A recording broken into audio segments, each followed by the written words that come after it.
সাম্যর ঈদত যেন ওনারা নিজত বাড়ির জায়গায় ঈদ গরিত করেন Arkan armir adı to nazayum, Arab barmar hukumat to nazayum. We need to intensify the humanitarian aid inside Myanmar. Bangladesh একটা অনাকাঙ্ক্ষিত যুদ্ধ পরিস্থিতিতে পড়ে যেতে পারে সেই রকম কোনো পদক্ষেপ কি ভিতরে ভিতরে এই সরকারের পক্ষ থেকে নেওয়া হচ্ছে?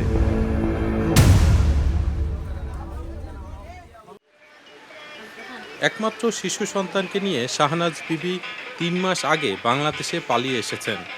তিনি জানান, গত বছর রাখাইনের একটি কফি শপ থেকে তার স্বামী মোহাম্মদ আয়াসকে কোনো কারণ না জানিয়েই ধরে নিয়ে যায় আরাকান আর্মি। 27 বছর বয়সী এই রোহিঙ্গা নারী স্বামীকে মুক্ত করার অনেক চেষ্টা করেছেন, পারেননি। এক পর্যায়ে জীবন বাঁচাতে কক্সবাজারের রোহিঙ্গা শিবিরে চলে আসেন তিনি। আপাতত আশ্রয় অন্য এক রোহিঙ্গা পরিবারের খুপড়িতে। এখন বার্মার হালত বেশি নাজুক। এখন বার্মার হালতের মাঝে মানিয়ে কিছু শান্তি নাই। মাল হতারে বিকি মঙ্গ গিয়ে মাইসুতু চলাফেরা করতে বেশি আকাকি হাম খরচ নাই। ইয়াদ আছে বারিশ মৌসুম গিয়ে আরো নেলা গলা করি না পারে। আমি আমার মিলিটারি হন জুলুম না বেগিন আরখান আর্মি জুলুম করে।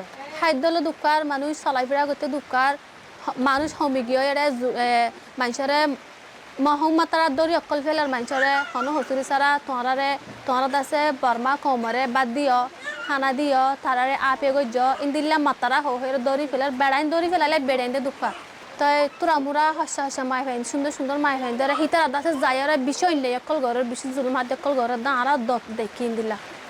শাহনাজ বিবির পাশের ঘরেই ডয়চে ভ্যালে দেখা পায় আরেক রোহিঙ্গা শরণার্থীর। গুলিতে আহত অবস্থায় গত মাসে বাংলাদেশে এসেছেন দিন মোহাম্মদ। সীমান্ত পাড়ি দিতে দালালদেরকে কয়েক লাখ টাকা দিতে হয়েছে। আর খান আর্মি কলে মানুষ অকল ফারাতু নেলাই দিদি গুলি মারি মারি ফারাতু নেলাই দিয়ে নেলাই দেওয়ার বাদে তো আর গাম্মাদে গুলি করছে। গুলি করানোর বাদে আর ফারাতু নেলাই দিয়া এড্ডাগত ইন্দরা দিয়ে আর এড্ডাগতুন গুলি মারি মারি মানুষ অকল নেলা দিয়ে ফারাতু বাইর করে দিবা দে ফারা কেসু ফুরাত দি ফিলিয়ে আর কেসু আর গদুয়ার আছে গদুয়ার ইনে দূরম মাদে জলহুড়ি বাদে এ দূরম মাতাই গিয়ে এড়াইয়ে গলতে নদে।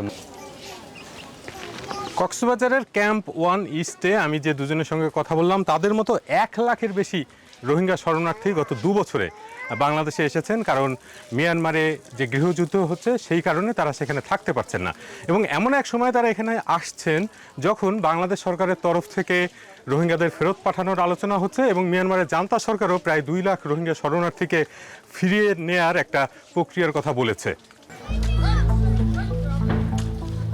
বাংলাদেশের সীমান্ত সংলগ্ন মিয়ানমারের রাখাইন অঞ্চলের প্রায় পুরোটাই এখন জাতিগত বিচ্ছিন্নতাবাদী গোষ্ঠী আরাকান আর্মির দখলে রয়েছে।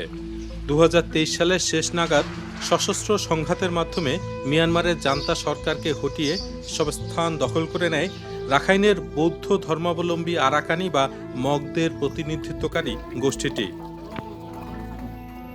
ইন্টারন্যাশনাল ক্রাইসিস গ্রুপের দেয়া তথ্য অনুযায়ী নিত্য প্রয়োজনীয় দ্রব্যের জন্য রাখাইন রাজ্য মূলত মিয়ানমারের কেন্দ্রের উপর নির্ভরশীল। সামরিক জান্তা এ ধরনের পণ্য রাখাইনে প্রবেশ বন্ধ করে রেখেছে, ফলে সেখানে খাদ্য সংকট দেখা দিয়েছে এবং জিনিসপত্রের দাম অনেক বেড়ে গেছে। এমনকি রাখাইনের বিদ্যুৎ, টেলিযোগাযোগ এবং ব্যাংকিং সেবার নিয়ন্ত্রণও এখনও মিয়ানমারের সামরিক বাহিনীর হাতে রয়ে গেছে বলে জানিয়েছে ব্রাসেলস ভিত্তিক থিঙ্ক ট্যাঙ্কটি।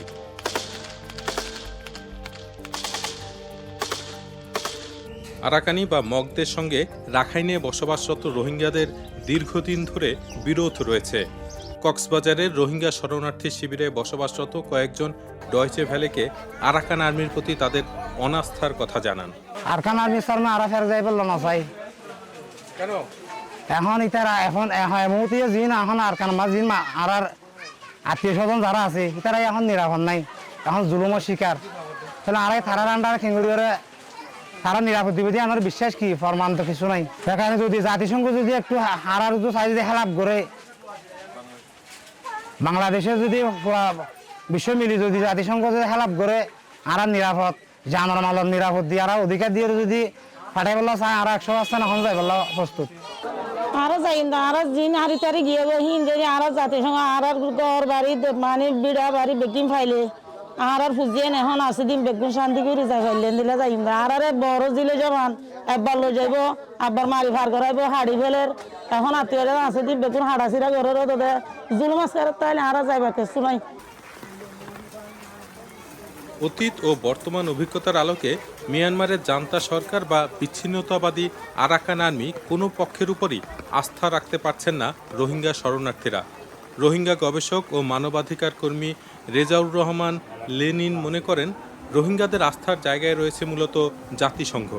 তারা সবসময় বলে এসেছে যে জাতিসংঘ আমাদের সাথে আছে, একমাত্র জাতিসংঘই তাদের সাথে পুরো সিন্স দ্য বিগিনিং, যখন তারা এই জেনোসাইডের সিচুয়েশন শুরু হয় 62 বা তারও আগে থেকে, Inception of the state, Myanmar state থেকে, তারা সবসময় জাতিসংঘকে তাদের পাশে পেয়েছে। এখন সমস্যাটা হলো আন্তর্জাতিক পরিসরে জাতিসংঘ কি আর সেই লেভেলের ইফেক্টিভ অর্গানাইজেশন আছে কিনা সেটাও অনেক নাগরিকদের কাছে প্রশ্ন।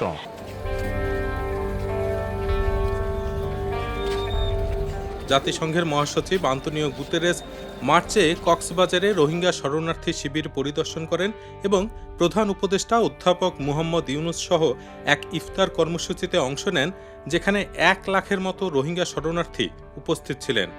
সেখানে প্রধান উপদেষ্টার এক বক্তব্যে রোহিঙ্গাদের দ্রুত প্রত্যাবাসনের প্রত্যাশার কথা শোনা যায়। আল্লাহর কাছে দোয়া করি, আল্লাহর কাছে মোনাজাত করি আজিয়া ইউনিট দিয়ে বিয়াগুনে মিলি যেন এই ঈদতে ফাইতান্ন সাম্যর ঈদত যেন ওনারা নিজের বাড়ির জায়গায় ঈদ গরিব করেন। বাংলাদেশ সফরে গুতেরেস রোহিঙ্গা প্রত্যাবাসনের পথ সুগম করতে মিয়ানমারে গৃহযুদ্ধ বন্ধ করার ও রাখাইনে অনুকূল পরিবেশ তৈরির গুরুত্বের কথা বলেন।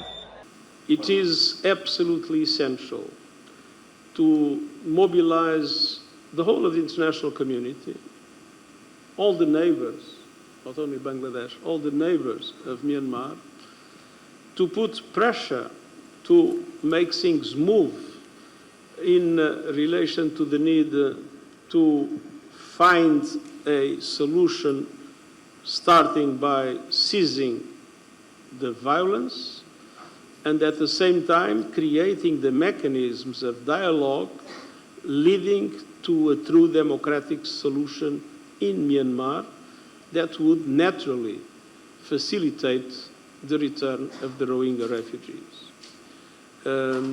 At the same time, we need to intensify the humanitarian aid inside Myanmar to create the conditions for that return to be successful.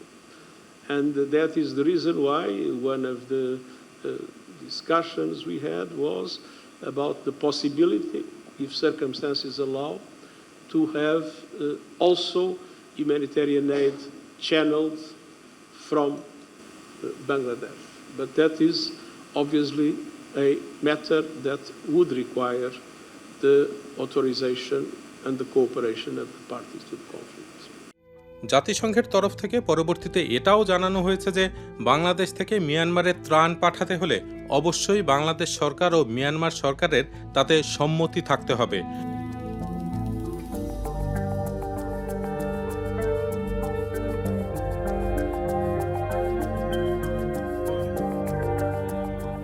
কক্সবাজারের রাজনীতিবিদ বিএনপির জাতীয় স্থায়ী কমিটির সদস্য সালাউদ্দিন আহমেদ মনে করেন, গত দশকে জাতিসংঘের ভাষায় টেক্সট বুক এথনিক ক্লিনজিং বা জাতিগত নিধন থেকে বাঁচতে অনেক রোহিঙ্গা বাংলাদেশে আশ্রয় নিতে বাধ্য হয়েছেন।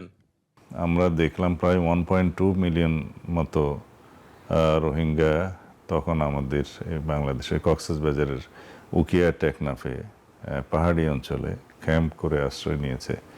আন্তর্জাতিক মহল সাড়া দিয়েছে, জাতিসংঘ সাড়া দিয়েছে, সাহায্য সহযোগিতা করছে, কিন্তু তারপরেও সেটা মানবেতর জীবন। তাদের কোনো শিক্ষা নাই, পর্যাপ্ত খাদ্য নাই, চিকিৎসা নাই, ইনফ্রাস্ট্রাকচার নাই, ভবিষ্যৎ কর্মজীবনের জন্য কোনো স্কিল বা কোনো পেশা বেছে নেওয়ার বা ট্রেনিং নেওয়ার কোনো সুযোগ নাই। এই অবস্থায় একটা সাবহিউম্যান লেভেলের জীবন তারা যাপন করছে। রোহিঙ্গাদের ফেরত পাঠানোর উদ্যোগে সায় থাকলেও আরাকান আর্মির সঙ্গে এই ইস্যুতে অন্তর্বর্তী সরকারের যোগাযোগ ঝুঁকি তৈরি করতে পারে বলে মনে করেন এই রাজনীতিবিদ। বাংলাদেশের স্বাধীনতা সার্বভৌমত্ব বিনষ্ট হতে পারে বা বাংলাদেশে একটা অনাকাঙ্ক্ষিত যুদ্ধ পরিস্থিতিতে পড়ে যেতে পারে, সেই রকম কোনো পদক্ষেপ কি ভিতরে ভিতরে এই সরকারের পক্ষ থেকে নেওয়া হচ্ছে এই বিষয়ে আমরা শঙ্কা প্রকাশ করেছি। কেননা কেউ কিছু খোলাসা করে বলছে না। এই পাশ থেকে বাংলাদেশ, ওই পাশ থেকে ওই পাশে রোহিঙ্গা জনগোষ্ঠীর জন্য খাদ্য, ওষুধ সহ প্রয়োজনীয় লজিস্টিক সাপোর্ট দেওয়ার জন্য। কিন্তু সেই বিষয়টা মায়ানমার গভর্নমেন্ট যতদিন পর্যন্ত অ্যালাউ না করবে এবং সেটা একটা অ্যামিকেবলি যদি না হয়, মিউচুয়াল আন্ডারস্ট্যান্ডিংয়ের মধ্যে যদি না হয়, তাহলে আমরা আরাকান আর্মির সাথে যে মায়ানমার আর্মির যে সংঘর্ষ আরাকান স্টেট নিয়ে, সেই সংঘর্ষের মধ্যে স্যান্ডউইচ হয়ে যাব। এবং যখন দেখবে যে মায়ানমার বাংলাদেশ এর পক্ষ থেকে আরাকান আর্মিদের কাছে কোনো সহযোগিতা যাচ্ছে কোনো না কোনোভাবে, বিহাইন্ড দ্য সিন অথবা যে কোনোভাবে হোক, ইন ডিসগাইজ যেভাবে হোক যাচ্ছে, এই সন্দেহের কারণে তো বাংলাদেশের উপর একটা যুদ্ধ চাপিয়ে দিতে পারে।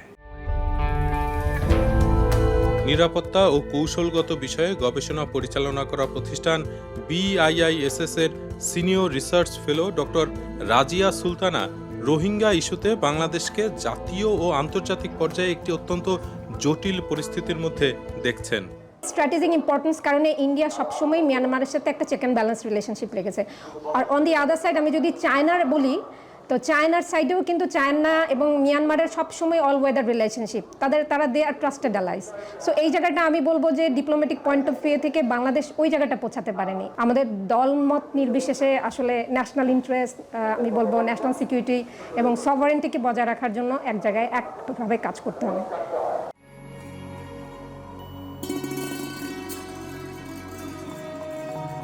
রোহিঙ্গা প্রত্যাবাসন নিয়ে রাজনৈতিক এই উত্তাপের মাঝে ভারত থেকেও রোহিঙ্গাদের বাংলাদেশে পুশিনের কথা শোনা যাচ্ছে। টেকনাফের শরণার্থী শিবিরে সম্প্রতি এরকম বেশ কয়েকজন রোহিঙ্গা শরণার্থী পৌঁছেছেন। তাদের একজন মোহাম্মদ সেলিম। বর্ডার গার্ড নাই, বিডিআর নাই, আর হাইলে শুধু বেসাব আসছিল, বেসাবে গেট খুলে ওদের হাতে চাবি আছিল, ওরা টালা খুলিয়ে আমাদেরকে পার করে দিছে। তো পার করে দেওয়ার পরে আমরা রাত্রে দিছে, তো আমরা তো আর রাস্তাঘাট কিছুই চিনি না, তাহলে আমরা এখান থেকে সিধা ধান খেতা ছিল, মাকই খেতা ছিল, ওই মধ্যে থেকে আমরা এসেছি। এদিকে প্রধান উপদেষ্টা অধ্যাপক মোহাম্মদ ইউনুস রোহিঙ্গা শরণার্থীদের ঘরে ফেরানোর বিষয়ে আশাবাদ পুনর্ব্যক্ত করেছেন। তার সরকার এজন্য নানা পর্যায়ে চেষ্টা চালিয়ে যাচ্ছে বলে জানিয়েছেন তিনি। গত এপ্রিল মাসে ব্যাংককে বিমস্টেক সম্মেলনের সাইডলাইনে আলোচনার সময় মিয়ানমার সরকার প্রথমবারের মতো 1,80,000 রোহিঙ্গা প্রত্যাবাসন যোগ্য বলে ঘোষণা করেছে। রোহিঙ্গাদের প্রত্যাবাসনে ও আমাদের সীমান্তের নিরাপত্তা নিশ্চিত করতে মিয়ানমারের সরকার সহ সেখানকার বিদ্রোহী গোষ্ঠীর সাথে আনুষ্ঠানিক ও অনানুষ্ঠানিক যোগাযোগ রাখা হচ্ছে। আমরা যত দেশেই সফর করেছি, সব দেশেই রোহিঙ্গা সংকট মোকাবেলায় রাষ্ট্রীয় নেতা ও সরকারের প্রতিনিধিদের সঙ্গে আলোচনা করেছি, তাদের সহযোগিতা চেয়েছে। তারা ইতিবাচকভাবে আমাদের আহ্বানে সাড়া দিয়েছেন। জাতিসংঘের মহাসচিব গত মার্চ মাসে ঢাকা সফরকালে রাখাইন রাজ্যে মানবিক বিপর্যয়ের মোকাবেলার জন্য একটি ত্রাণ চ্যানেলের প্রস্তাব করেছিলেন। তিনি বলেছিলেন এই প্রস্তাবটি রোহিঙ্গাদের প্রত্যাবাসনে সহায়ক হবে। বিষয়টি প্রস্তাব পর্যায়ে রয়ে গেছে।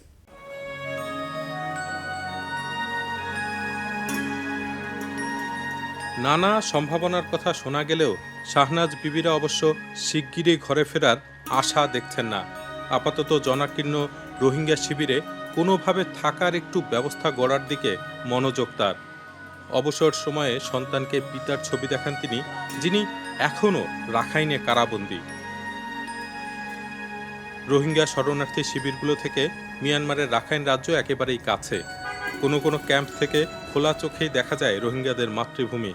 সেখানে ফিরে যাওয়া নিয়ে তাদের শঙ্কা কবে সম্ভাবনায় রূপ নেবে, সেটাই বড় প্রশ্ন এখন।